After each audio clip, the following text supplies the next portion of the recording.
Ready? Good afternoon, everyone. My name is Jim Walsh. I'll be acting as our chairman today, and I'd like my fellow commissioners to introduce themselves and everyone else following. Douglas Kellner. Andy Spano. Gregory Peterson. Bob, go yourself. Robert Bratton. Kathleen O'Keefe. Brian Quayle. Anna Sivitsro. Joe Burns. Tom Connolly. Lisa Sugarman. Bill McCann. Todd Valentine. Amy. Amy Allo, legal women voters of New York State. Diane Willow, women voters in New York State. Maureen Kelly, School Board of Elections. Bob Warren, election operations. Thank you, everyone. Our meeting is going to have two sections. Many of you have seen this before. The first one is quite short and simple. This is called the Board of Canvassers, and the purpose is the certification of election results for the November 4th, 2014 general election. Do we have a motion? I move that we certify the results as prepared by the election operations staff. A second? Second. All in favor? Aye. Opposed? Carried. That concludes the Board of Canvassers Well, meeting. we have to sign the paperwork, Yep. which we usually do. So I'll go through first the actual contest numbers. There's a spot for each person to sign. So we have however many in each folder, and then on the formal certificates, So let's start the process. there are 3 pages. All 3 need signatures.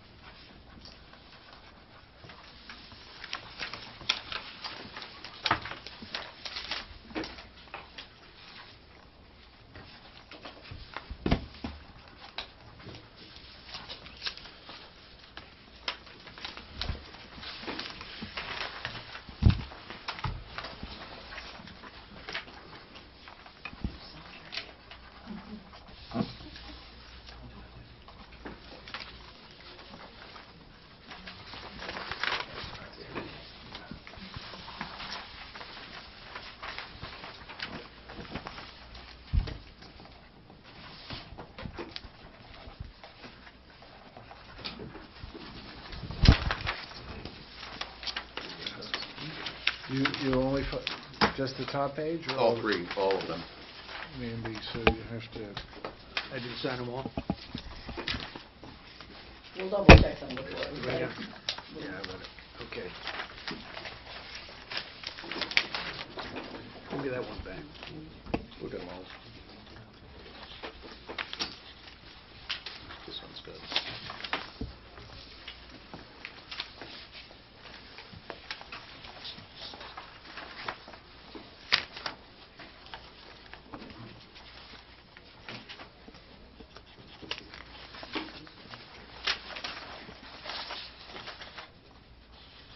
There's more pages this year. Excuse me? I said it seems like there's more pages this year. I don't think so.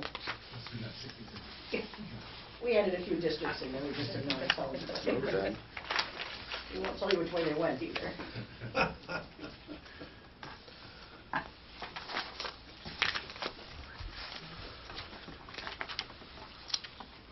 It's just one page. Correct. And this one, you had already...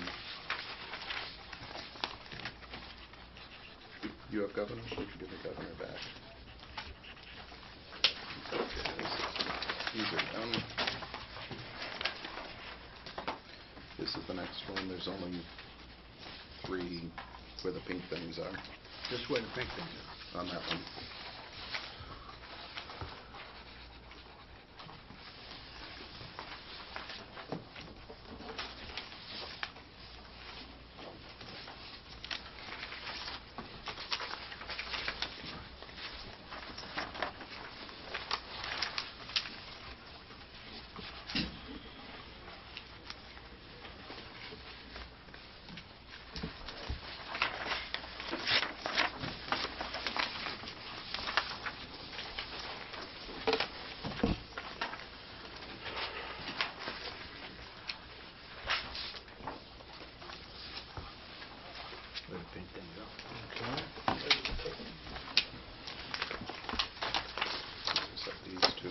packet, this you don't sign that contest.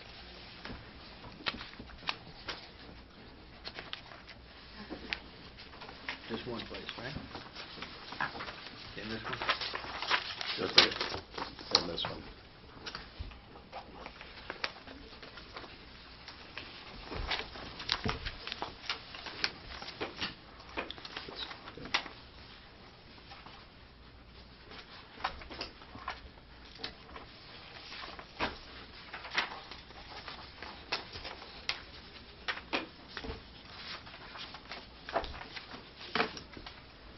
This is the one that's coming around next. You have to sign that one.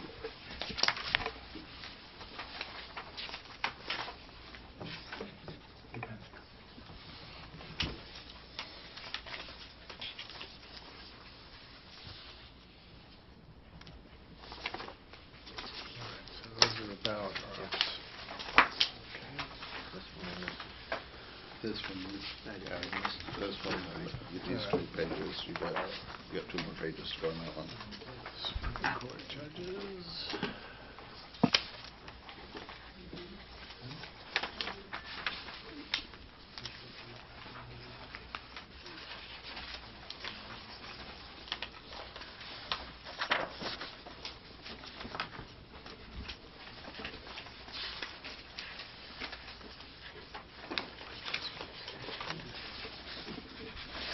This one is done. Done. Got one. This one is, yep, oh, one more right there.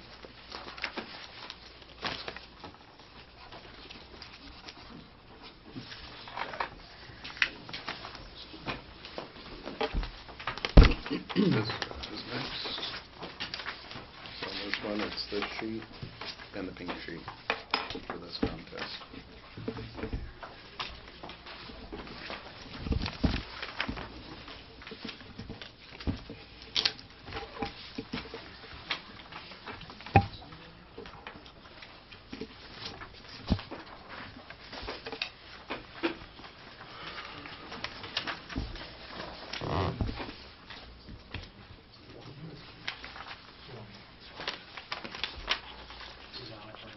We're getting our exercise.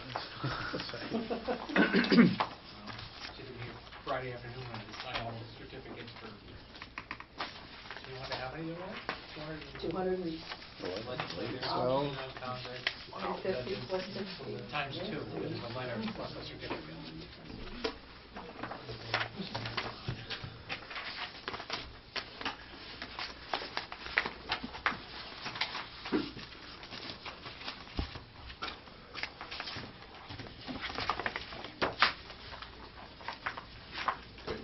Don't worry, Bob, I'm just going to take it out and check anyway. Well, I gotta get it over the side of Oh. the table for Todd. I think you got this one. Got caught up in the information. And this one, down to Anna. That it? Oh, no, we're good. This one is this document and this document for this contest. Just 2 signatures for each commissioner.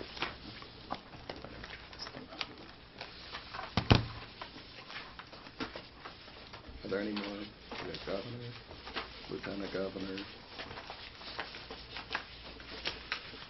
And that was Anna.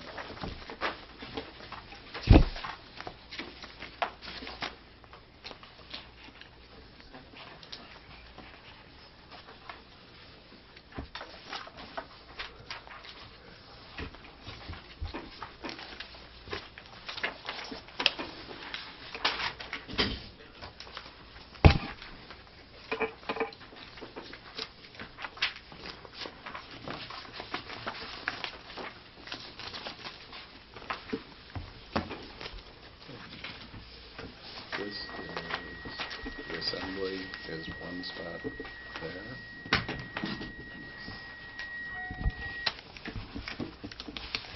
And the page is the assembly one.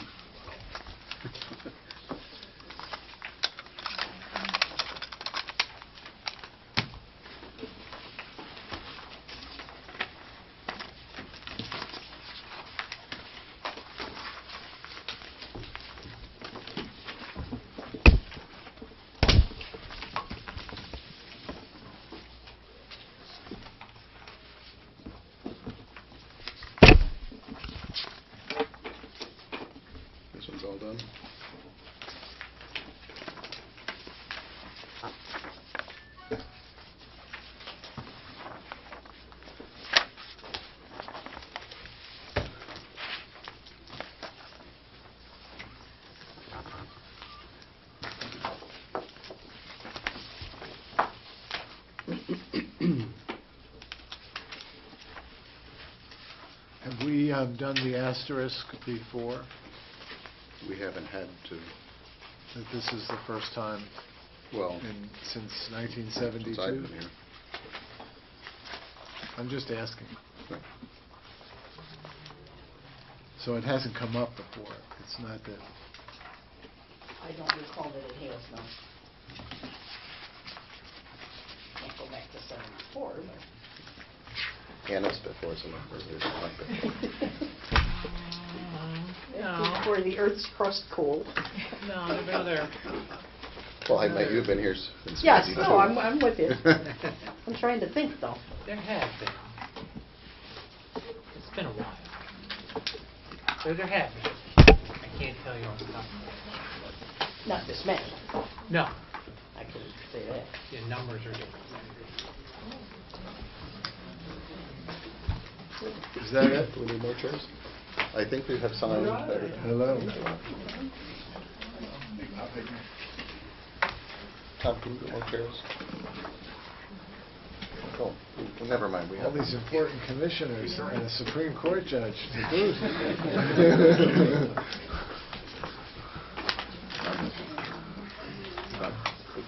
Oh, yes, the important. We'll get these back in the Lincoln Wagner. My pen ran out of ink. Did it? No. Oh. Probably one of these on Friday. Did I sign everything too? Yep.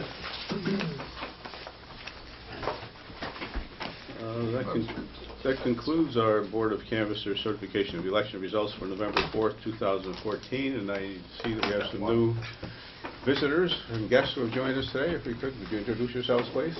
Sure. I'm Len Monahan, the new commissioner in Erie County. That was it, Commissioner. Yep. Tom Brazy, Commissioner of Monroe County. Welcome. Dennis Ward, former commissioner in Erie County. And Supreme Court judge. Norm Green, commissioner, Chautauqua County. Thank you. Dennis was just elected to the Supreme Court. Oh, congratulations. Congratulations. Wow. Okay, we will now open our meeting of the regular Board of Commissioners meeting. The first item of business is the minutes of the November 17th, 2014. I move to approve if we have it. So moved. Second. All in favor? Aye. Opposed? Carried. Our unit updates. Executive Bob Red and Todd Valentine. Well, the last few minutes is what you spent the bulk of what was going on around here, was getting the certification together, and as you may have noticed, that was going down to the wire as far as the one assembly district, which we got late, the very late end of last week, and in one other county was just a little on the late side because of close elections where there was disputed issues in court. But that all came together, so that's worked out well. And we'll hear later about our major projects, which we're still continuing on our IT front for the Nysboe Capitis update, and it's a continuing update of our system. And I'll let Bob speak to where he was on Friday before the assembly. We did joint testimony, and then Bob went down to testify, and I stayed up here to hold the fort. So if you want to go off on that. Yeah, Friday, the Assembly it's the annual public hearing that the Assembly Election Law Committee conducts generally regarding a budget topic. So this year's public hearing related to the new compliance unit. So we did prepare joint testimony, and myself, Kathleen O'Keefe, and Cheryl Kauser attended the hearing. Risa was also in attendance at the hearing. And it's basically the testimony provided the initial snapshot of where we are today with the compliance unit, just being new, the steps we have been taking to set up the program, and also a brief summary of the technology changes. This year's budget, in addition to creating the compliance unit, also provided the resources that we have all desperately asked for to upgrade the candidate management financial reporting software. So we gave basically a high-level report as to where we stood with that effort, and answered any questions that the members had. Clearly, the input we had from them was it's long overdue, and as far as bringing the technology up to speed, those members that either had served as treasurers before, or Assemblyman McKevitt had mentioned he had been a treasurer before, and all of them, of course, have their experience that they either hear from constituents or their own treasurers. Things we can do to improve the technology. So I think that went over very well. I think it gave us a chance different than usually we are going saying we don't have resources to do something. And in this instance, we actually have new resources, and we're laying out a new program. And generally, I think some of the other people that testified also had mentioned, their own experiences hearing from their treasurers. But I've always filed on that schedule. I didn't realize I was doing it wrong, or they had questions that our people were able to help walk them through. So I thought the feedback was positive. I certainly think we helped to, do a very good presentation on where we are with this program. I did mention that I thought it was a little too early to give a complete snapshot, that perhaps a year from now when they invite us back, we would be in a position at least to look at the trends a little bit more and to see where we're going. But most of it will probably still be in limbo until the new software is in place, that we can really get a handle on what our long-term work will be. Because until that's in place, there still are a lot of manual interim steps that the staff is really doing a great job managing until the software gets up and running. The software, I think we can save until we do the IT section, if you want, from that perspective. Other than that, I think that kind of covers where we're at. I think we are, we did not add any new staff since our last meeting. We are soon to add new staff. We had approvals to replace the vacant secretary position in the council's unit, and that individual will start, I think the start date is January 2nd. So Dawn Hewitt retired, and the new person that will be coming is Dawn Roach. So for those of us who forget names easily, it'll be easy to remember that we still go to Dawn for help. So that's good that we're making that approach. We did have one from a staff point of view that was assisting us. At the last meeting, I was so happy to report that all of our technical help is here to help work on our technology projects, but we, due to a family illness, one of the technical leads that is temporarily helping us on the candidate management had to leave us, but we certainly are working to get the replacements to interview to put that technical lead back into that spot. So that I think that from a staffing point of view, we're making progress. Thank you, Bob. Brad? You started with me. I did? Yes. What did you say? How much to say, that's why. I thought I was signing papers. Okay. I'll read the minutes next month. Council and Compliance, Kim Galvin and Kathleen O'Keefe. Kathleen? Much of the functioning of our compliance unit continued, as we mentioned in the last report. The 27-day post general was due on December 1st. On December 10th, 290 notices were mailed to filers who had not yet filed. Those are our early letters. Copies were mailed to candidates, and our compliance reviews are ongoing. We will be providing Winding Down the Campaign seminar webinar series in January and February, when it is very desirable for folks that have completed the election cycle and want to close their campaign committee. It's a resource for candidates and committees that we're hoping to help them to do that in an efficient manner. With respect to Council's office, just a few little points. The HAVA case has finally been closed, so there will be no periodic reports that are continuing to be due. That's a big deal, considering it started in 2006. It's very exciting that we have complied and that the court has recognized that. For acronym purposes, that's the enforcement of the Help America Vote Act, in which the Justice Department brought action against us to ensure that we updated our machines and our voter registration system. And with the closing of that case, I think it's been recognized that we have complied. The Hispanic leadership case is done. We're just waiting for final paperwork. I have one correction with respect to staffing. We have had a new call center staffer start since the last meeting. So we have a full contingent now for our call center. As I've mentioned before, with the new compliance unit taking lots of calls now, there may be an opportunity down the road to rethink how the call center actually operates, but we're not there yet. We're going to take our time, figure out how the flow of calls actually are coming in, and maybe we can visit that several months from now. And that's basically it. Thank you. Election operations, Anna? Thank you, Commissioners. We have obviously prepared the paperwork that you signed. There's a lot of work on the front end of that. It's interesting to watch if you ever have the opportunity to come down. Staff would enjoy seeing you. But we're happy to have those wrapped up. We expect that there will be a couple of amendments because of the late court decisions by the time they balance their blanks and that kind of thing. So you may have an amendment at your next meeting, but it shouldn't be very extensive. We have, through the election cycle, provided support for all the county boards in the election prep work, their post audits, and whatever they may have needed assistance with.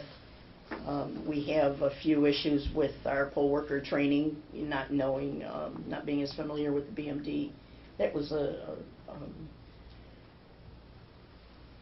an outgrowth of the kinds of phone calls we got on election day, the complaints that we have received, that kind of thing. So we'll be working with the county boards that were part of those complaints to make sure that they beef up their training before the next election cycle. We continue to work with Nysboe on our procedures. We're updating the entire county info portal so that once all the procedures are done, right now they're in one specific new folder, and we'll repopulate that site to make it more user-friendly as soon as we're done with the last of those procedures. And we can burn them all to a disk or provide you with the login access, whatever you prefer, if you're interested in that. We continue to work with the IT team and the project managers on the candidate management system. We are in receipt of Clear Ballot's voting system. Their source code is complete, and the test plans are being reviewed by Nysboe, so we expect that testing will begin in about 2 to 3 weeks. We'll let you know when we're going to be doing that, and also we will post to the website the public aspect of that testing if you're interested in participating in any of that. We did participate in an electronic poll book demonstration. They're going to be doing it, I think, statewide in Connecticut in March. If any of you are interested in seeing a live demo, we can make those arrangements for you.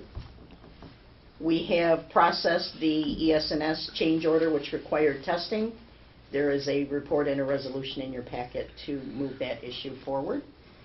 We have had, excuse me, Bob Warren has had, with John Ferry, a very high-level preliminary conversation with ES&S regarding an upgrade they have planned for next year.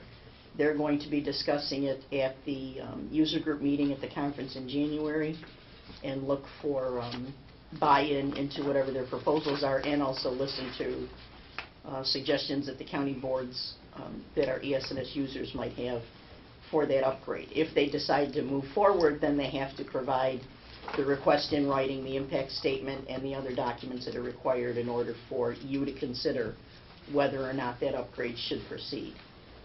So at this point, it's really preliminary. We don't know how it's going to be perfected, but certainly the conversation at the conference is going to be very determinative for them and for us. We are continuing to work with the Comptroller's Office for shoebox reimbursement. Some of the contracts are waiting on the county board end to be perfected and sent back into us. We don't have any outstanding vouchers. They've all been reimbursed to the best of my knowledge. Joe, do you have anything else to add? I thought I had something else, but I can't. I have 2 questions. First, would you tell us what the progress is on the lever machine report that's due for the legislature? I am working on a draft. I hope to have it available for circulation in the agency as a draft in the next 2 or 3 days. I've been working on it at home because I can't concentrate at work. There's so much happening here.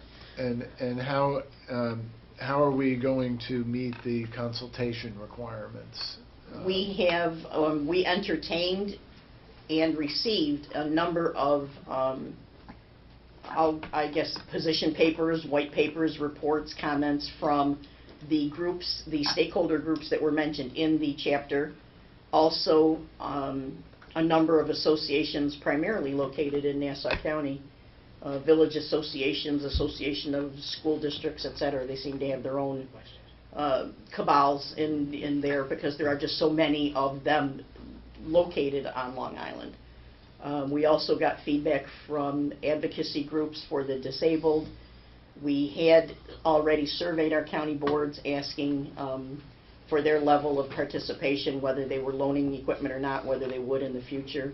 So we've provided that. I don't know that any more consultation is in order, but those, and the copies of all of those are going to be in the report so that people can read them in their entirety without any editorial slant from us in that process. They'll be all provided in an appendix. Great. And then what's happening in terms of putting together the state board's legislative package? We have not been able to meet. We've had a couple of staff people out on illness. We have met internally on our own. We've put suggestions together. We're following up on last year's list. That's the extent of my input. Clearly, Kim and Kathleen and Brian and Bill will be driving that aspect of it. But we have met internally just once briefly to get it moving. Usually we aim for January, but I don't know whose availability will let us put anything more than that together. Kim is out, this morning, so. All right, well, I just want to keep that on the agenda because we should try to get a package together at our January meeting. Unfortunately, we thought it was somewhat jinxed this year because we tried to meet 3 times, and every time we met, somebody walked in and gave us an order to show cause. So we immediately had to stop the meeting and go answer the order. So we would have been further along, except if we did get stuck. But now that all the court cases are settled and the certification is done, we should be able to get back to it. Thank you. Thank you. NVRPIO, looks like Tom Conley, you're right back today. Thank you, Commissioner. Yes, John is out today. Well, the PIO unit has continued to field requests recently regarding election results, turnout, and post-election financial disclosure. On the 5th, earlier this month, John attended a meeting, it was a mandatory meeting for state agencies regarding the branding initiative, which involves kind of having a consistent look and feel across all state agencies. There is a 82-page PDF of guidelines that we've gone through, and we did put in some requests. We're seeking some clarification as to the how and when that we have to implement some of those changes. I think once we get some of that information and some additional resources, we will be discussing internally how to roll out those changes across all the different units. We do continue to work with the IT group on the new FIDUS and CAPUS redesign. I did help hopefully facilitate some of the straggler counties that were owed IT some survey responses, so hopefully they've gotten a few more of those in. I personally recently attended 2 conferences. The first one was sponsored by the Voting Information Project, which is a partnership between the Pew Charitable Trust and Google. I've been to a couple of these conferences before. This one had people from across the country of all different states and largely focused on getting election information out to voters through different platforms, whether it be through state websites, through social media, and so we discussed kind of best practices from a technology standpoint. There was also a board meeting of ERIC at the conclusion of that meeting. ERIC is the Electronic Registration Information Center, which was one of the 2 interstate exchanges for voter data that was discussed in the Presidential Commission's report. We had prepared a memo on that earlier this year, I think earlier for you guys. The second one was hosted by the Council of State Governments. That was on largely military voting and UOCAVA voting. That had less attendees. It was a couple of states, a couple of large counties from across the country. The Federal Voting Assistance Program, or FVAP, And actually, they also had representatives from each of the branches of the military, which I thought was really helpful because it's good to hear from their end the challenges that they face, and whether it be out in the field or domestically or on base, and the things that they do to try to help the military voters vote. Speaking of which, I received the final set of surveys from the November general election from counties regarding the moved voter ballots that they received. That information was compiled and sent to the Department of Justice as part of our order from Judge Sharp. We work with IT and compliance. I know some of the election commissioners here. There is a conference next month. Part of that conference, there will be a campaign finance training seminar, which is also qualifies for CPE and CLE credit for accountants and lawyers. There's an online registration that's on our website. It is open to the public, so anyone who wanted to sign up for that could do so. And then lastly, with the certification of results, as a matter of the gubernatorial results, there will likely be a number of additional parties for the voter registration form as well as a changed order. So that's going to require us to make some changes to some of our forms, both the voter registration form, absentee ballot, agency forms, things like that. So we're looking into redesigning those forms so that we can have a new supply printed and disseminated to the different counties and agencies that need it. I think that would be it, though. Any questions? I had two little follow-ups. Is there any action plan now with respect to the interstate voter registration databases, either ERIC or what's the other group? The cross-state exchange, the CVI. Cross-check. Cross-check, sorry. Currently, action plan-wise internally, no. We've been doing some more, we've had discussions. We did go down to New York City and we did meet with one of the representatives, a couple of representatives from Pew to discuss with the New York City board because they were interested in participating in ERIC. As a matter of the board meeting that was held, I know that one of the new developments is that they are looking to, and they expect to very shortly, integrate national change of address information, that database, into their processing. I know it was identified in our memo that could be one potential cost savings because it could replace our need to do the NCOA on an annual basis that we do now. But beyond that, I think we're still just kind of in looking at kind of gathering the research and trying to figure out, some of the challenges that were posed, mainly financial, but also just kind of there's also additional reporting that we'd have to look and see, making sure the counties were doing for us. Because they also made some changes at the board meeting to, and actually they didn't vote on it, but they were entertaining changes to the reporting that's required. So they were looking at requiring some information because they felt that they can derive it from some of the other questions that you already have. All right. Tom, Yeah. give some flavor of these voter information sites, some components. The voting information project, that first conference, it was a couple different things. Largely it was about data standardization. We talked about the IEEE 1622.2 standard, which is a new standard for election night results. That's currently out in balloting. I'm talking about friendly stuff. Oh. I have a technology background, so sometimes this is too casual for me. It was really helpful because we were able to get presentations from different counties and also the social media as to how they're looking to try to reach out to voters, in a different way. For example, Google on election day had a ballot box as its Google Doodle. You click on that link, it would allow you to find your polling place. That information was drawn directly from information that we supplied to the Voting Information Project. They're looking to expand that where they can so that the person can, put in their address and not only get their poll site, but also, get the information on the candidates that they're going to be able to vote for. So we're looking at different ways that we can kind of work to provide that information so that it can be disseminated across platforms that people are using. Obviously there's a lot of traffic to our website on election day, but there's probably far more traffic on Facebook and Google. So No issue stuff or anything else like that? I'm working with, there's an agency, Turbo Vote, down in Brooklyn, and they do work for the Voting Information Project. It's largely processing some of the information they get from states. And there were some challenges that they identified to me when I was talking with them about some of the data that we get from various counties, whether it be down in the city with certain apartment numbers or in the way that certain other counties do their street addressing.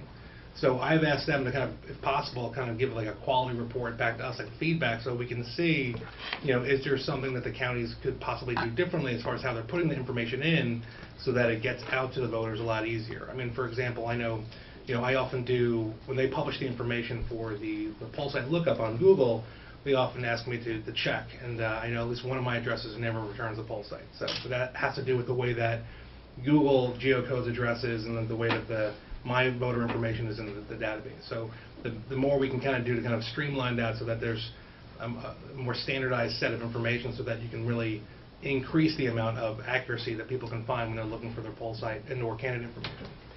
Any discussion of a site which allows a candidate section where candidates actually do things on it, same site, with the same kind of searching, and the press can get on and do the same thing? I'm trying to recall. So it can aggregate everything? There wasn't a discussion as far as the presentation goes. I do know I had a conversation, and I can't quite recall which of the states it was, but they were stating that they did something along those lines as well, where they would try to provide that information. I know the Campaign Finance Board does something similar down in New York City, as far as they have like a whole media studio where they allow candidates to come in, record messages, and they provide that out, but I think that's largely city level races. Okay. One more thing. Sure. Would you tell us what the plan and the schedule is now for getting the new voter registration forms to reflect the 8 political parties? Well, I think that I have a draft that I've circulated previously. I know internally to the board with regard to the additional parties in the changed order. I know there's been some discussion about some of the language on the ballot, and I know there's also been some discussion about language on the voter registration form. Sorry, got that one. And also some question with regard to whether or not the 2 new parties might possibly change their name.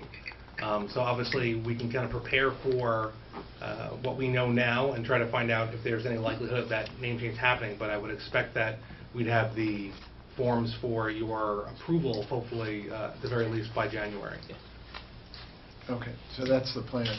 I certainly agree that it makes sense not to be printing up the forms if one of the parties is going to change name soon. Did my comments go around? I gave it to Bob.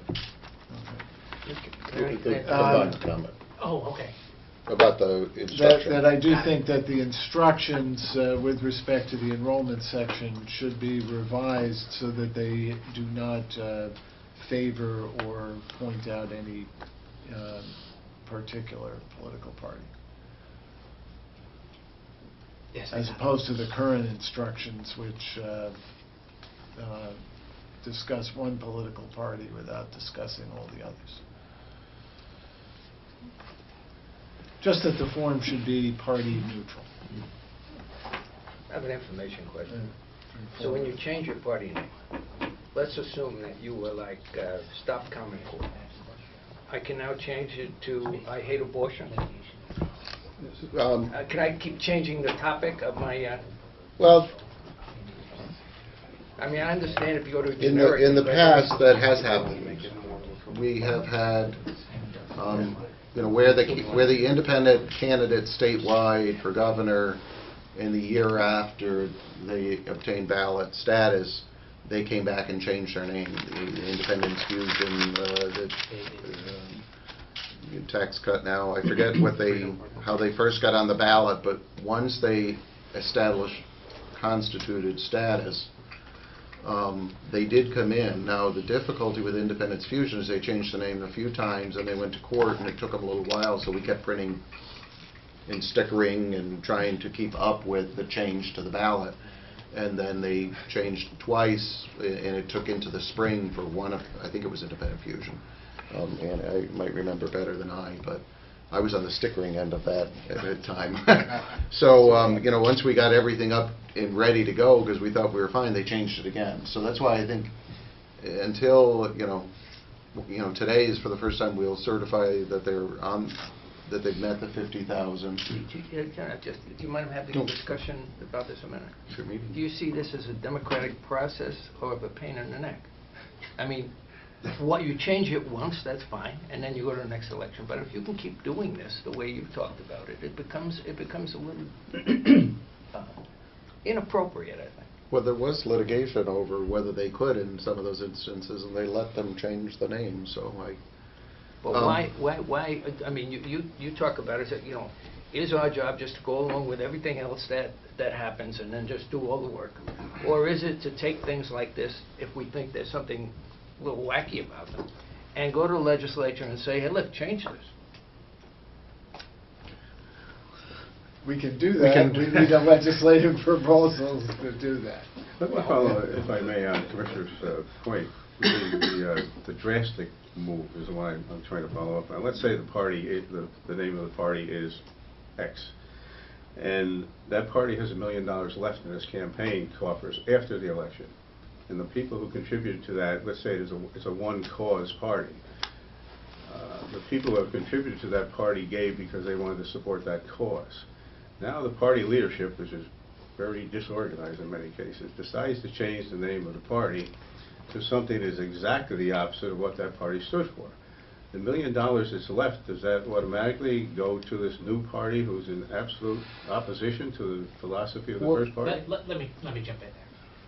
They're not a party yet, so the only funds that would never have been collected by the group, they would have been collected by each. Remember just to go back, anytime a new party is created, it's the result of a petition that was filed for an independent body of statewide candidates. It has to be a candidate for governors. Though the statewide candidates form the nucleus of what will now be the new party, so there is nothing before. And now, today, popped up because they recertified that they had sufficient votes. It's at this point that those four people who form the nucleus of the statewide group can now get together and organize. There's nothing in the statute that prohibits their naming of the party other than they can't use, there are certain words that they can't use, like American, national. There's certain specific limitations, or another existing party, so they couldn't rename themselves as something that already exists. But there's nothing that prohibits them from changing their organization in the future under the statute. His question is relevant as long as you can change your name anytime you want. Is it only one time you can change your name, or can you change it anytime? I don't know that there's any limitation in the statute. So then on his naming question them. is relevant. I've done just a little bit of research on this. There's nothing in the statute that says you can or cannot change your name once you are a statewide party. The litigation that I have looked at, and I have not looked at everything that may be out there, really address questions like, did they organize themselves correctly? Did they elect officers correctly? I don't see anything, or at least I haven't come across any statute or case law that actually says once you've received 50,000 votes under one name, that you can then now use that 50,000 votes and your statewide status and become a different party. I know that there are cases where that has happened, but I have not come across a case where that direct legal issue has been raised. Can you actually change your name? It was much more about the organization of the party. So I mean, part of it may be still an open question. No, but still with my original question, the party that was formed, the organization that was formed, if we're not calling it a party, was raising funds to finance the election that they were participating in. And I'm assuming the checks were written to the name of that party, which stood for, in these cases, a particular philosophy or belief. So my question is just repeating it again. I gave money to this party because they believe in what I believe in. Now someone is changing the name of that party to be exactly the opposite. I want my money back and I don't want that candidate. What Todd is saying, though, it went to a campaign committee, not to a party. Is that correct? Right. Well, went to a And then it gets to be a party. Right. But it's still the philosophy. I absolutely agree. Yeah, but if the committee changes philosophy, you sent the money to the committee. Well, it's not as simple as that. Well, I think the issue is, in this instance, we're dealing with a candidate having multiple authorized committees.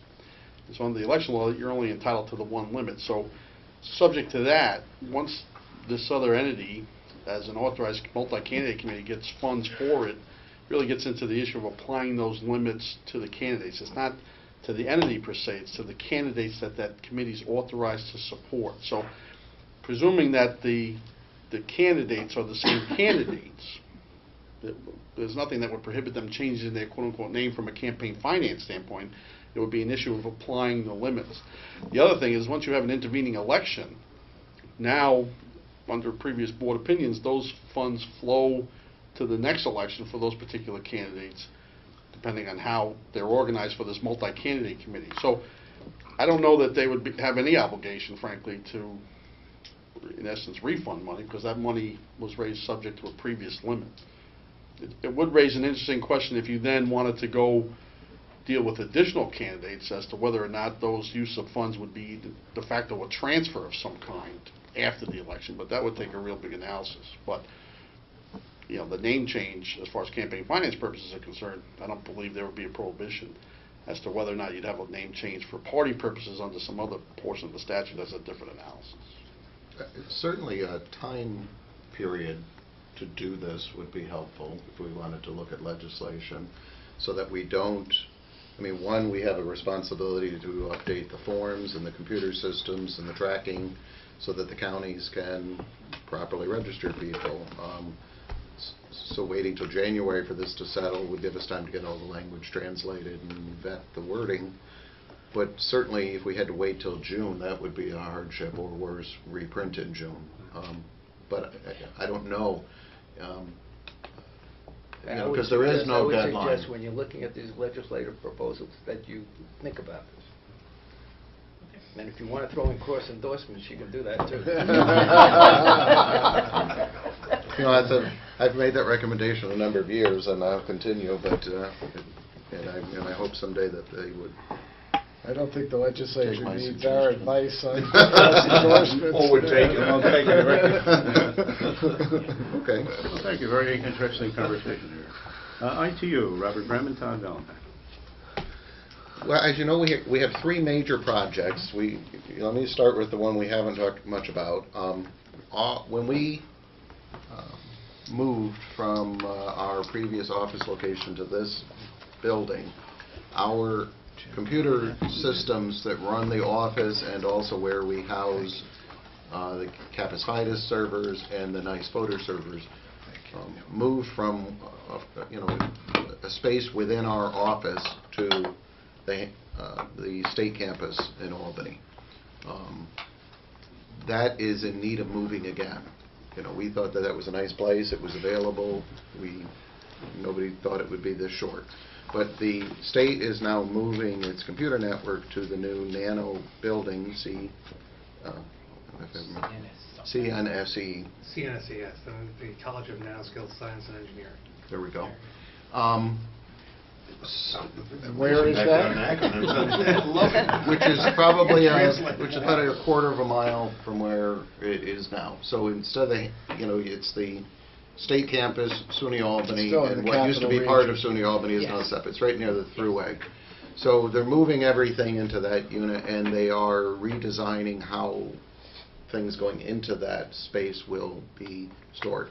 So we are at the process of working with our staff and with the State Office of Information Technology Services to figure out, to plan that move. We don't have a date yet to move, but we are in the planning stages. So that's a major move because it's also updating the platforms that we have everything programmed up under. The candidate management and the financial management system are also being redesigned. We have been meeting to put what I could closure to the scope of work so that we can get to the next phases, which are basically the technical design meetings. There are some open questions that we still have with regard to closing down that scope of work that are also related to this move, because we're going from what used to be 60 servers that everything has been designed under to a new system in a new platform.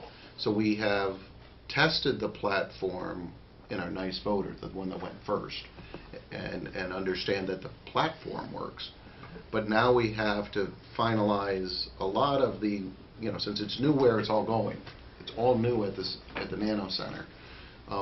You know, we have to nail down those issues. So Todd and I are meeting with our staff and with our contacts at the General Government Cluster for OITS, Information Technology staff, to finish putting together what our understanding of the open issues for security and access for everything going into this new site. Once we get that, it's our goal to have a high level later this week, this Friday, with our staff and with all the input. What are the open issues? And then convert that understanding to a memorandum of understanding and basically a service level agreement between our office and that office as to how everything will be programmed. Once everybody agrees this is the path we're on, we can put the final touches on the design network and let them go design it. Our conversation has been that's very important from a critical path point of view, that it not go beyond January. So we will, you know, that's why we focused on getting our house in order, so to speak, all our questions, our written understanding of what our requirements need to be with our staff, and then go make sure that everybody's on the same page. Once everybody's on the same page, then it's just a matter of, you know, designing the programming and testing it. So they're kind of all at the same path. Our goal was to start with Nysboe first because it was something that was newer, it was easier, it started earlier, it started first. We did put together, our project management team, a test model to test out, is it possible, would it work under this platform? And the preliminary test is yes, so now we're moving to the next phase.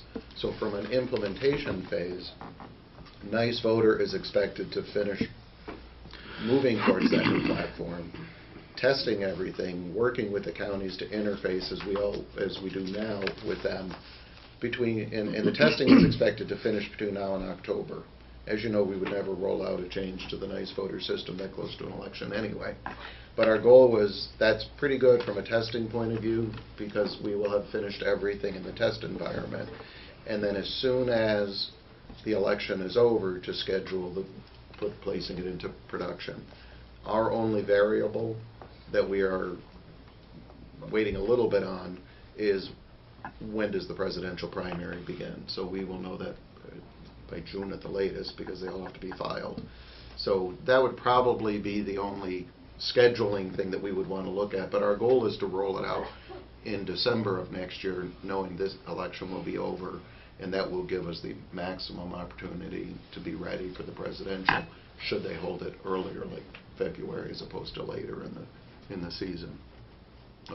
I haven't heard, I know the Republican plan that I read in the paper, the highlights of, they didn't share me the details yet, but their focus and their national platform is to push a little later, and they have implemented some of the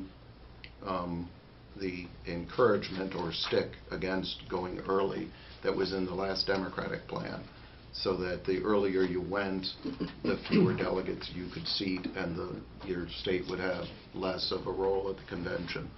I have not seen a Democrat.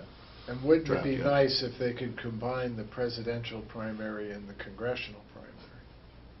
If they're not going to unify the federal and state primaries at a date between June and August, then maybe they can unify the presidential and congressional primaries. That would be hard, because, you know, the people that are voting in the primary, they serve different purposes. I agree they serve different purposes, but there would be a logistical challenge. It's not impossible, it's not illegal. But they could have a logistical challenge. They could have the federal congressional say they did it in April or May for the presidential primary. Yeah, I don't know what the dates are. I mean, that's one of the factors in well, I just put it on the table. Obviously, the legislature's going to do what they want to do and not what's convenient for us. But just for us rolling, the longer they go, then if we run into a little bit of a deadline or an issue in December, we can move it into January. The end-of-life issues that staff had identified was spring of 2016 for the Nysboe system. So that's why we think we're on track for getting it done, and it's when the election, that really will be our scheduling issues. But we would want to be, just from our general plan, even if they did move it out a little bit, we'd want it to be in December, just because that would work fine for us. The other issue that we have is the candidate management and the financial management system.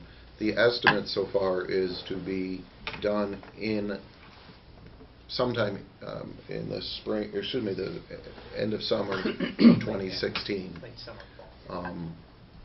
But if we were a little bit further along in the testing, design, nailing things down, I would be a little bit more comfortable saying that's a firm date, it's a project date. So certainly we'd have to be a little further along to figure out when we roll it out. With that many treasurers, it's very difficult, since all of them would be changing how they report them. You know, it's hard to roll that out in the middle of a very busy election cycle, because we have to support and train them. So from a planning point of view, we have to get a little farther along. Hopefully by September we'll be very comfortable at the outset of the deadline, and then start planning, because that's a major rolling out when you have to train 9,000 people, you know, treasurers and candidates. You know, it's up to 14,000 people that you still have an obligation to file, but on a new platform and in a new way. So the rolling of that one out still is targeted to sometime after the end of the 2016 cycle. If we can do anything earlier, certainly we will, but we don't want to over-promise and under-deliver. It's to be the other way around. Moving all of the state IT information is somewhat nerve-wracking because of the end-of-life issues. You know, what we have at the state campus is, you know, the campus FIDA system is so old, it's not supported. So it's, you know, how do we interim move it? And you know, so we have a number of issues. Nobody is saying we have to be out of that building, but we're the only ones left in the building. But I have to say, we've had great cooperation from people. There's nobody pushing us out the door either. At some point, that may happen. Physically, how much space does it take up? You know, that would be that, you know, I've never been there. I mean, is it It's not half the size of this room? probably. I don't know if the cage is even that big. It's certainly not as deep. But I remember when we first looked at the space, it was probably roughly And so it needs electricity, and it needs air conditioning. and a trunk line. Well, that's oversimplifying. I guess. We would not have the infrastructure to operate it in this building, On this floor. on this floor. You know, we'd have No, I mean just leaving it where it is. Well, no, that's, until I mean, 26. oh, Until agreed, we may. 2017. That's- We may. I mean, that's one of our analysis is, you know, the initial conversations is because they are still, while there was a ribbon cutting for the College of Nanoscale Sciences Data Center, there was actually nothing in there. And the building was done, but the data center itself was not constructed. So they're developing that at the same time we are saying we have certain needs for our data, for the parameters, for, you know, what we need. So if they can meet that, that's fine. You know, our needs are what our needs are, and we're flexible on how they get met, whether it's at nanoscale. If that means we may stay building 8 for the future until they can construct what we need, then we're open to that. You know, we're not closing any doors at this And point. is there a backup site for our data? There is the For the disaster camp? recovery site right now. It's located in Westchester County, which has to be a minimum under the statute of 25 miles away. And we would also be, in addition to moving our data center, we're also going to be upgrading the disaster recovery site. And the disaster recovery covers the campaign finance as well as Nysboe. I mean, I remember we set it up for Nysboe. I'm just It is set up asking for if there's a There is a backup disaster for- recovery plan, but that doesn't have a 25-mile radius requirement, so that's actually backed up in a different manner, which we are also going to upgrade. I mean, just to go, not to go into too basics, it's just basically we have a tape drive, we do a backup, and store the tapes off-site for that information. But there is a Nysboe has a statutory requirement to have, Right. so This- we'd like them all to come together. That's exactly what we'd like to do. But that's, you know, I don't want to, you know, we're kind of debating, you know, we're not debating it. It's like we can't understate the magnitude of this project on the staff. I mean, resources were budgeted for it, and we're working in conjunction with the Office for Information Technology Service to move forward on this. But these are going to take a couple of years to, by the time the budget was passed and we started getting our contracts implemented, we were a couple months behind, after after the budget passed. That put us square in the election cycle. We still moved forward as best we could with some of the technology stuff all through the fall, and now the staff is starting to focus on, as Bob said, they had a meeting last week we have a steering committee for the campus and FIDUS, as well as for the Nysboe side and our own staff. We'll also have to bring in outside end users to give us input on that. I mean, it'd be crazy not to. We're not going to go down that path. And that's true for Nysboe and for the campus system. So you'll be hearing about these for the next couple of years. The disaster recovery site is most likely going to move from Westchester, since the state is also building the facility in Utica. So most of the disaster recovery will be planned to go to Utica also. And its platform is similar to the nanoscale platform. So as Todd said, our goal was, since we have a better funded, since we had Nysboe money to set that site up, is to take advantage of redesigning everything and really have a failover system from a continuity of services and programs. That would make sense to have it in a more up-to-date that nanoscale that Albany can fail over to Utica. I think they're both a nanoscale building. So we're down that path. I think our staff has been busy supporting the general issues of the agency, as they always are. But these are three major projects that you will hear a lot about. Todd, you want to add to the report? Oh, and just, we're not live, but the county will see this. I mean, we'll update, because there will be some impact on the counties. For some of this, we plan on doing a briefing for them at the January conference, so that they get. Some of them I've known about it, but we do plan on bringing an update in January on that. IT enforcement. Risa? Thank you, Commissioners. The enforcement unit is also working with CAPUS and FIDUS to provide the enforcement units needs for the new, both of the new websites. I have one of my staff members going to all the meetings, and we discuss what we need and provide it to the working groups and to each of the meetings. As Bob said, I attended the public hearing just to listen and see what the feelings of the members of the Assembly were in terms of the compliance unit, and they seem to, by their questions, were interested in the relationship between the compliance unit and enforcement.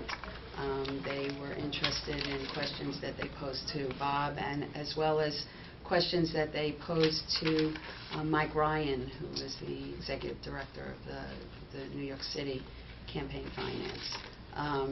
They were talking about the referrals and how those systems worked.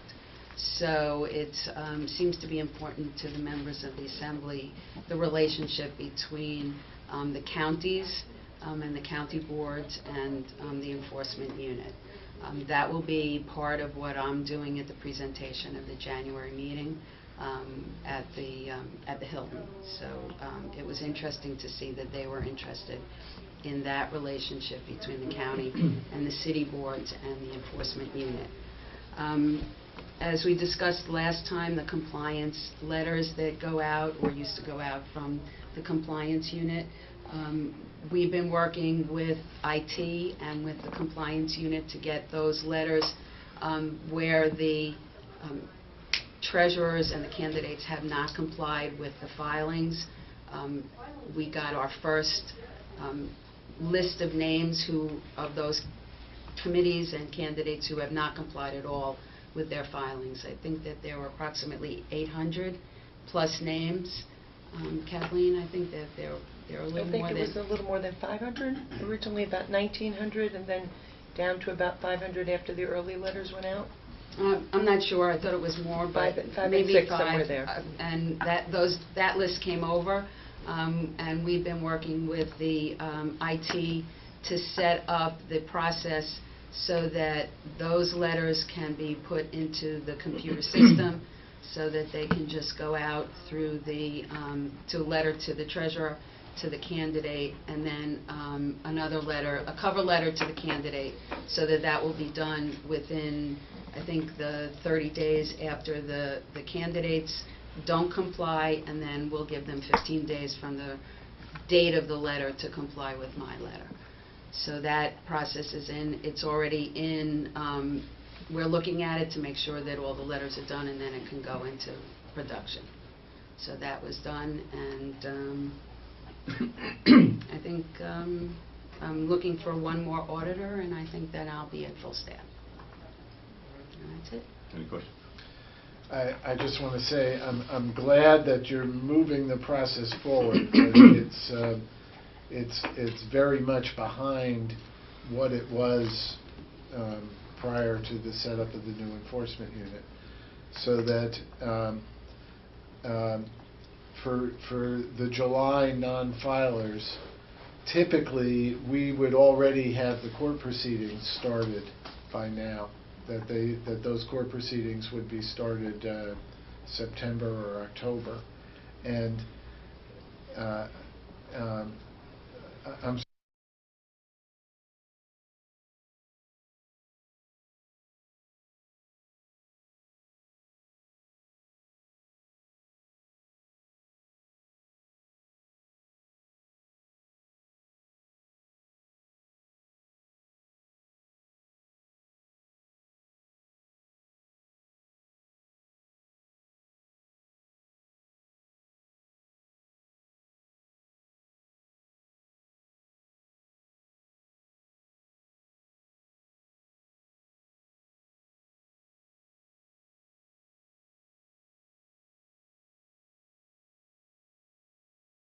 sorry, October is more likely when it would typically be started.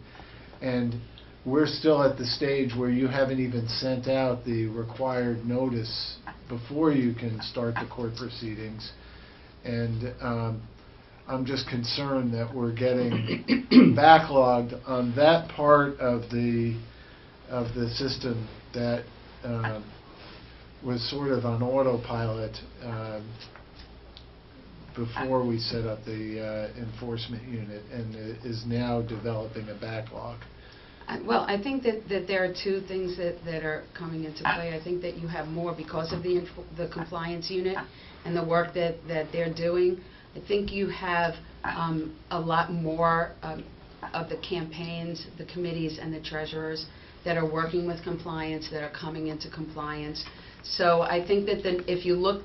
Well, that's a good thing that you've got right. 500 who haven't filed reports that were required to file in July, and nothing's happened yet. And well, but I think that if you looked at the numbers before, I think those numbers would be a lot better. As you say, they would be a lot better.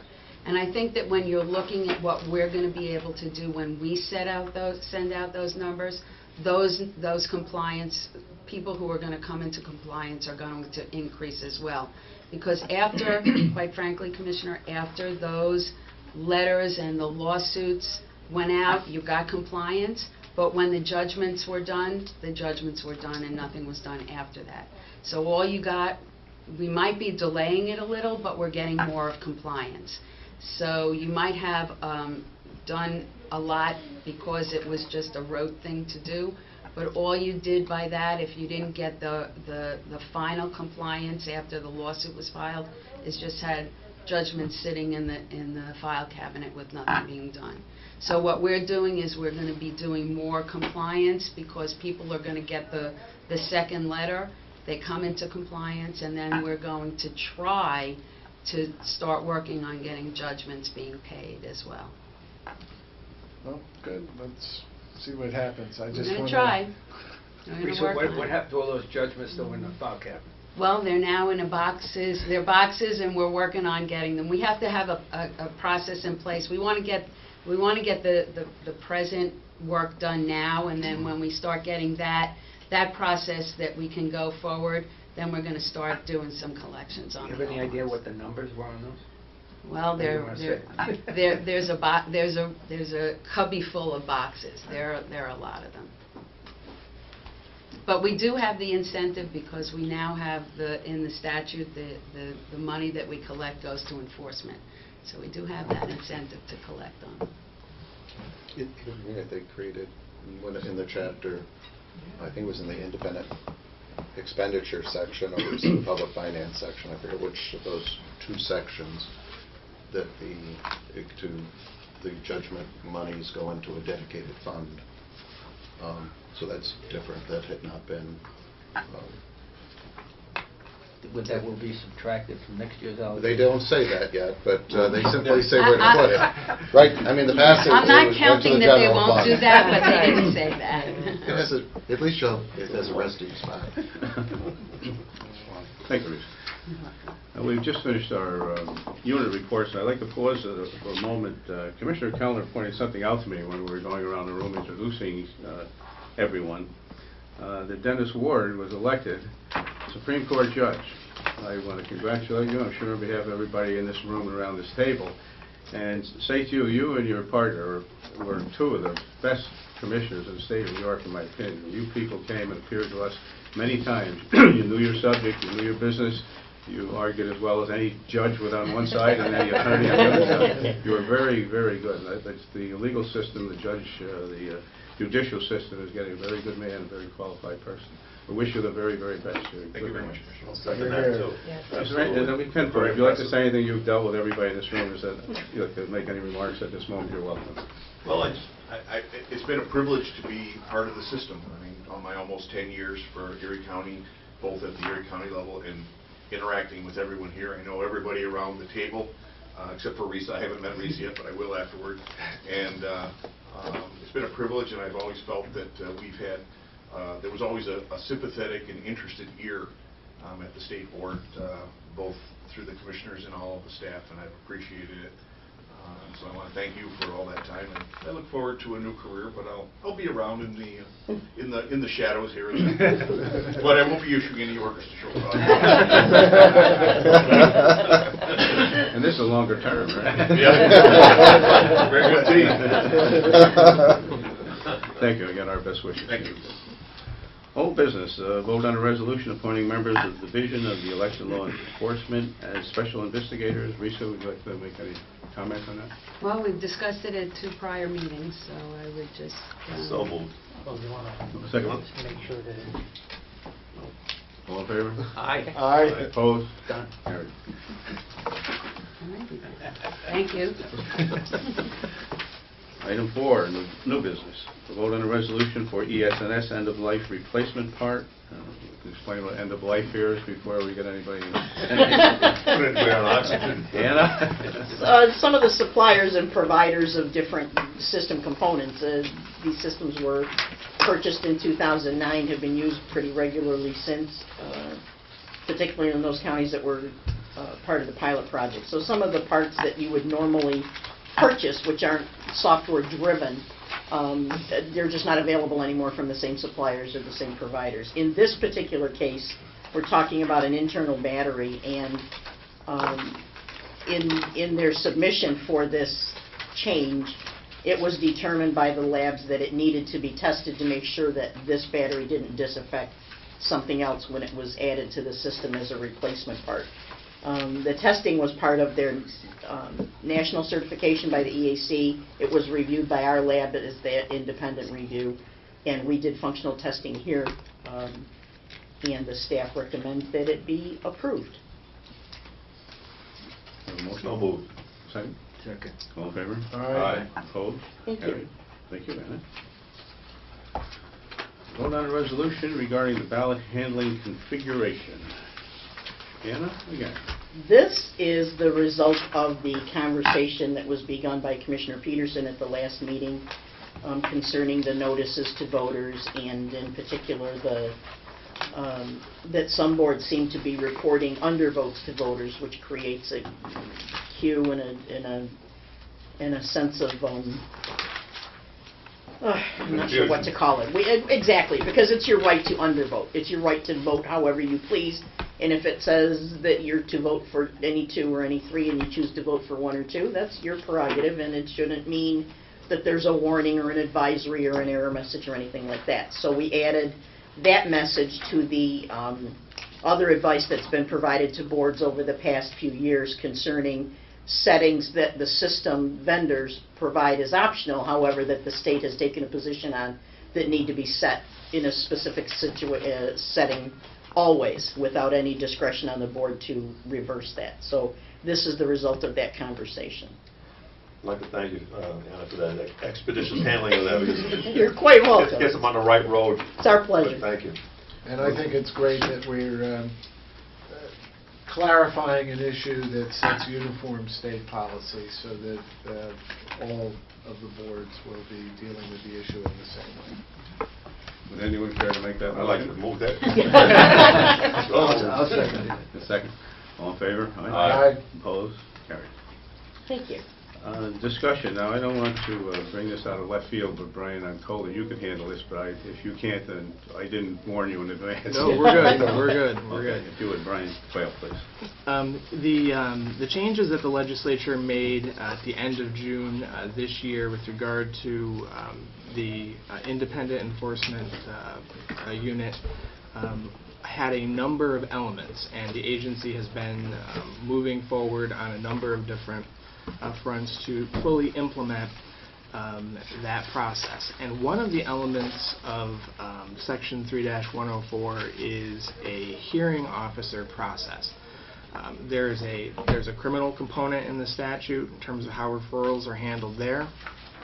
In that process, the board has some experience with. And with respect to the investigatory part, again, that part has been moving forward.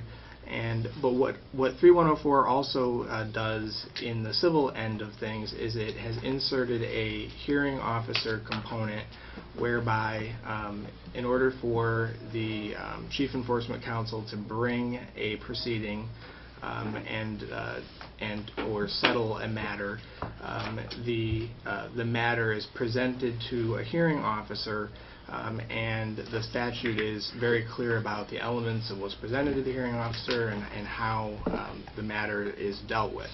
And so as a practical matter, the agency has been moving forward with the various bureaucratic measures that are necessary in order to be able to be in a position to make appointments and the financing and that sort of thing. And so what I'd like to do now is just give a very brief overview of the elements that the agency needs to grapple with in terms of actually establishing the process. According to 3104.5, the hearing officer process that we put in place has to comply with Article 3 of the State Administrative Procedure Act. And the State Administrative Procedure Act in turn requires that we have rules for the actual process of having hearings. So one of the things that the agency is working on and will have to formally grapple with is the adoption of rules for the process.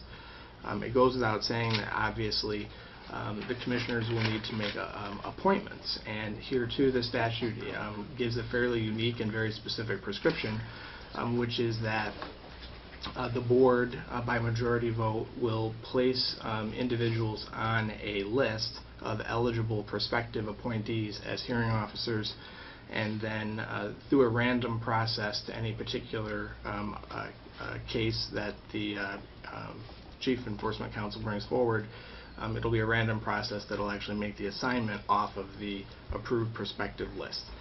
So there are some rules and some procedure that have to be developed around that process.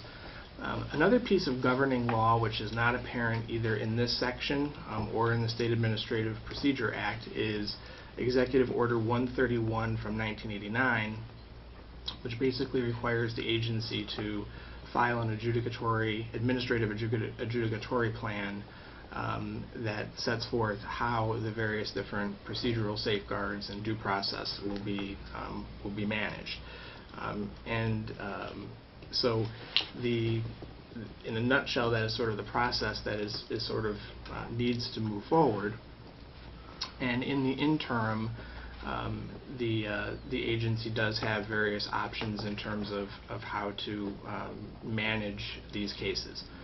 One of them is that the Chief Enforcement Counsel is able to, in the absence of an approved list, submit essentially the report that would have gone to the hearing officer, simply prepare the report and then act in accordance with that report's suggestions.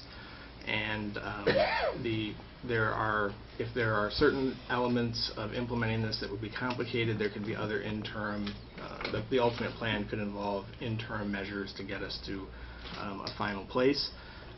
And if there are any questions about the process or how it has to unfold, I'm sure Teresa or other counsel would be happy to entertain those. But I think it's important to just express to the commissioners that there obviously is an agency understanding that this part needs to be put in place and that the agency is working to do it. Questions?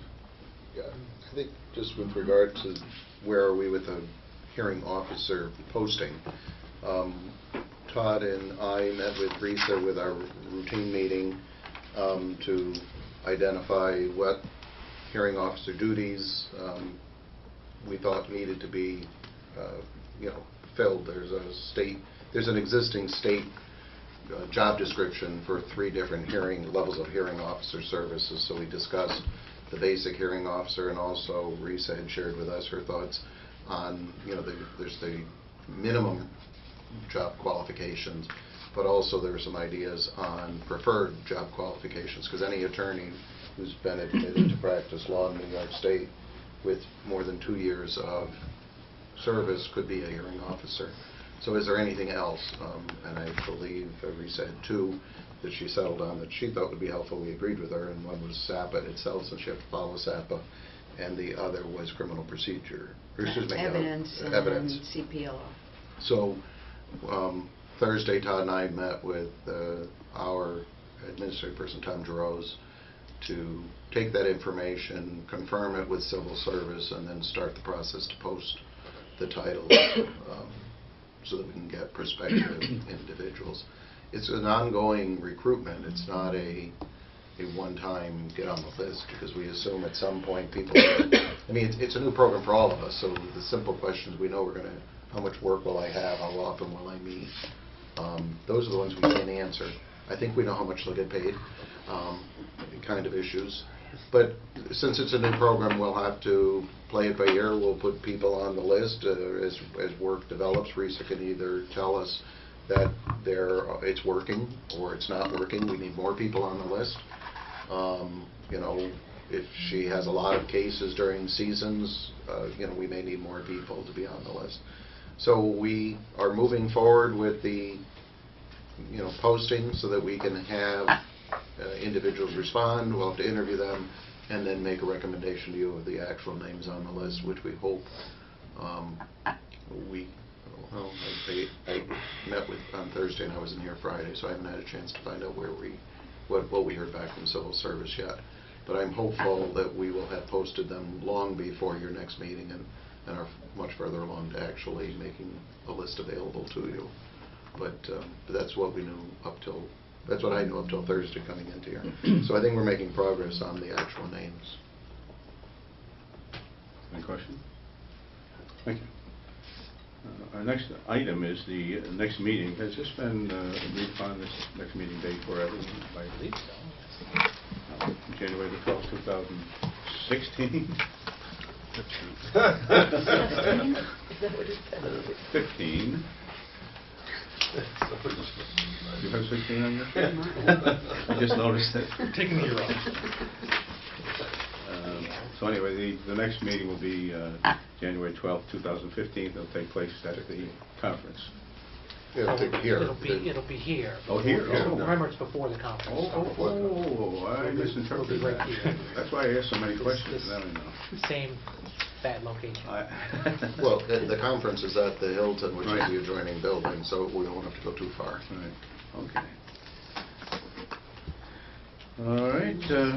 If there's no further business, we have a Actually, I vote just wanted yes. I would just like to compliment the staff today. I just thought that listening to all of the answers to very complicated questions and very complicated procedures that it's a shame that this isn't on a current website, because I thought everybody did a fantastic job. The answers that were given were not only complete and I don't mean this in a derogatory, but lengthy, but completely answered our questions. And just, again, it's nice to know, and it would be nicer to see on the outside that the people that we have here at the State Board, really a top-notch, top-flight crew, and I just compliment you, that's all. Agreed. Thank Very you. good. Thank Well you. done. I believe we have a need for executive session. Would someone like to move? Can we go to executive session? Second. For enforcement cases. For enforcement cases, Yes. correct. Do we Thank you all. hang out? Hmm? Do we anticipate any further public? No. No. Good luck, Judge.